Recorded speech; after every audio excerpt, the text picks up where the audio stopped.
Alors sans attarder, voyons notre premier concept. Notre premier concept consiste à comprendre les barrières mentales. Tout commence par la compréhension. Chaque fois, dans chaque chose que vous faites, je vous invite à commencer par la compréhension. Parce que quand vous comprenez ce qui se passe, vous pouvez prendre les bonnes décisions par rapport à cela. Et pour comprendre bien les barrières mentales, on va voyager dans le temps. On va aller à l'enfance.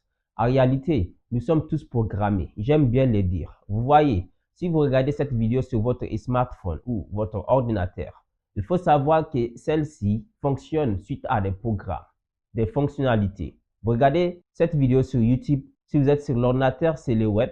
Et si vous êtes sur votre application Android ou iOS, c'est un ensemble de programmes de code qui vous permet de regarder cette vidéo en fin de compte.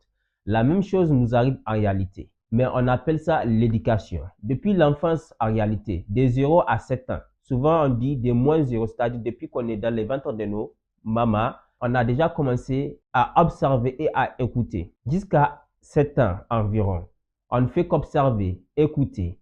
Et c'est exactement là que nos limitations partent. Pour quelqu'un, par exemple, qui est dans un environnement où l'abondance n'est pas commune, où c'est la pauvreté qui est en abondance, pour lui, il va naturellement grandir avec des pensées de limitation par rapport à l'abondance, par rapport à l'argent. Pourquoi? Parce que dans son environnement, depuis qu'il était enfant, il a été programmé.